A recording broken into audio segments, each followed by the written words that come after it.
For the reported 30,000 Medicaid recipients on Guam, securing a doctor's appointment can take weeks of waiting or end in going without care altogether.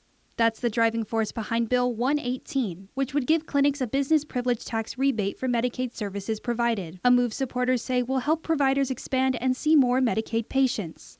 Bill author Senator Sabrina Salas-Matanani says the current system forces providers to turn patients away. Providers who want to help often can't afford to.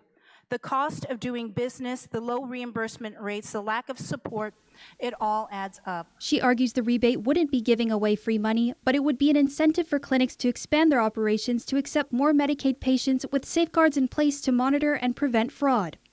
But with the nation bracing for major federal cuts, Senator Chris Barnett points to the 117 clinics on island and the 90 Philippine clinics that already accept Medicaid. So what are we really talking about here? We're talking about access to a tax break for the doctors. That is going to erase $5.7 million of general fund revenues. It's a question of priorities for our lawmakers. Do they ease the weight on Medicaid providers' shoulders or preserve revenue for other critical needs? For Senator Shangu Matautau, the choice is clear. We should try to realign tax policy where our people can benefit the most.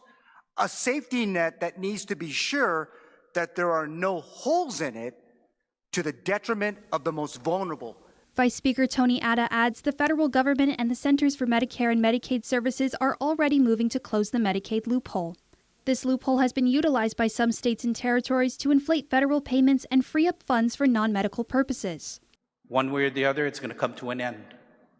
We do it on this floor, or the federal government will do it. Co-sponsor Senator William Parkinson says the bill deserves a chance, but the legislature needs a plan for the loss. How are we going to offset these potential revenue losses? Like, I don't mind taking a chance here, but are we looking to make up that $6 million somewhere else, or are we looking at cuts down the road? Senator Salas-Matanani says cuts are inevitable and will be made to offset any loss. She closed the debate. My senatorial colleague, who claims to be the biggest advocate of the disenfranchised, the poor, the most vulnerable, is now claiming that doctors are going to get rich off a tax break.